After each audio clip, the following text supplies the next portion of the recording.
Assalamualaikum warahmatullahi wabarakatuh. Alhamdulillah, bertemu kembali dalam kelas berkisah Rumah Peradaban SNC Perawang. Menyambung kisah sebelumnya tentang Abdul Muthalib, hari ini kita akan melanjutkan kisahnya. Abdul Muthalib menggali sumur Zam-Zam. Saat itu sumur Zam-Zam telah terkubur dan dilupakan orang selama ratusan tahun. Namun Abdul Muthalib tidak pernah lupa pada sejarah Mekah bahwa dulu pernah ada mata air yang menghidupi Mekah. Mata air yang memancar keluar oleh kaki Ismail. Aku harus menemukannya, pikir Abdul Muthalib. Aku harus menemukan kembali sumur Zam-Zam yang telah dilupakan orang. Apalagi aku bertugas menyediakan air dan makanan bagi penduduk Mekah. Pikiran seperti itu tidak pernah hilang dari benaknya. Aku harus menemukannya. Aku harus menemukannya. Setelah itu, Abdul Muthalib mengambil tembilang dan memanggil putra satu-satunya. Haris, temani ayah mencari dan menggali kembali sumur Zam-Zam. Haris mengangguk. Kemudian mereka mulai mencari di mana dulu letak mata air Zam-Zam berada. Setelah beberapa kali mencoba menggali di beberapa tempat, sumur Zam-Zam tidak juga ditemukan. Ayah, mungkin sumur Zam-Zam memang telah hilang, kata Haris. Tidak, nak. Ayah yakin sumur itu masih ada. Kita harus menemukannya. Orang-orang Mekah akan hidup lebih baik jika sumur Zam-Zam ada di tengah kita. Dengan gigih, keduanya pun terus mencari. Orang-orang Quraisy, penduduk asli Mekah, melihat perbuatan mereka dengan heran. Mengapa engkau terus menggali, Abdul Muthalib? Bukankah dulu nenek moyang kita Muzaz bin Amr pernah menggalinya tidak berhasil? Abdul Muthalib menaruh tembilangnya dan duduk.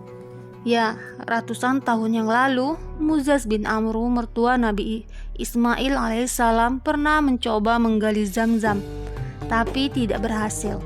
Padahal saat itu Muzaz telah mempersembahkan sesaji berupa pedang dan pelana berpangkal emas agar sumur Zam-Zam ditemukan.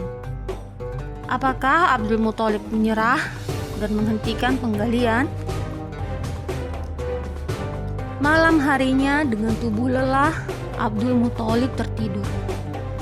Tiba-tiba dalam tidur dia bermimpi mendengar suara yang bergema berulang-ulang. Temukan sumur Zam-Zam itu, wahai Abdul Muthalib.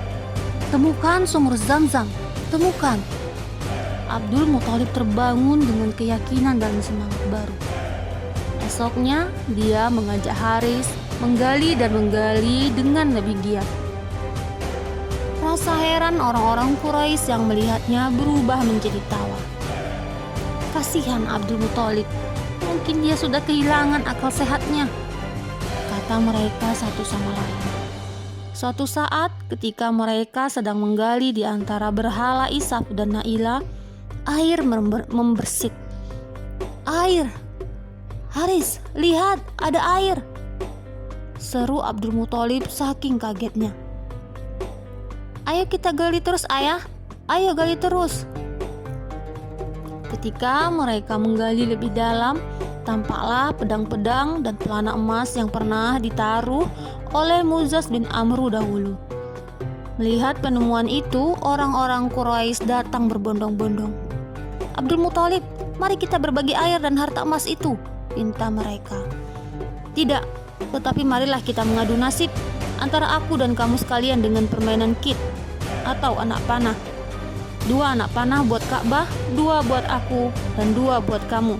Kalau anak panah itu keluar, dia mendapat bagian. Kalau tidak, dia tidak mendapat apa-apa. Usul ini disetujui. Juru kit mengundinya di tengah-tengah berhala di depan Ka'bah. Ternyata anak panah Quraisy tidak ada yang keluar.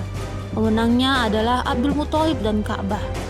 Karenanya dapatlah Abdul Muthalib meneruskan tugasnya mengurus air dan keperluan para tamu Mekah setelah sumur Zam-Zam memancar kembali. Mengingat beratnya tugas itu, Abdul Muthalib sangat ingin agar dia mempunyai banyak anak laki-laki yang dapat membantunya. Apakah keinginannya terkabul? Abdul Muthalib bernazar, "Kalau aku mempunyai 10 anak laki-laki, kemudian setelah semuanya dewasa, aku tidak memperoleh anak lagi seperti ketika sedang menggali sumur Zam-Zam, maka salah seorang di antara 10 anak itu akan kusembelih di Ka'bah sebagai kurban untuk Tuhan." Ternyata takdir memang menentukan demikian. Abdul Muthalib akhirnya mendapat 10 orang anak laki-laki. Setelah semua anak berangkat dewasa, dia tidak lagi memperoleh anak. Dipanggilnya ke 10 orang anak itu, termasuk si bungsu Abdullah yang amat disayangi dan dicintainya. "Aku pernah bernazar untuk menyembelih salah seorang dari kalian jika Tuhan memberiku 10 orang anak laki-laki." Ke-10 anaknya terdiam. Mereka memahami persoalan itu. Mereka juga melihat kebingungan yang luar biasa di mata ayah mereka yang berkaca-kaca. "Namun, aku tidak bisa menentukan siapa di antara kalian yang harus kusembelih. Oleh karena itu, aku berniat memanggil jurukit untuk menentukannya." Di hadapan patung dewa tertinggi di Ka'bah, jurukit meminta setiap anak menulis namanya masing-masing di atas kit. Kemudian dia mengocok anak panah tersebut di hadapan berhala Hubal. Nama anak yang keluar adalah Abdullah. Melihat itu, serentak orang-orang Quraisy datang dan melarangnya melakukan perbuatan itu. "Batalkan keinginanmu itu, Abdul Muthalib. Mohon ampunlah kepada Hubal supaya kamu bisa membatalkan nazarmu." Sanggupkah Abdul Muthalib menyembelih anak kesayangannya? Apalagi tidak ada orang yang menyetujui niatnya itu. Demikian kisah hari ini.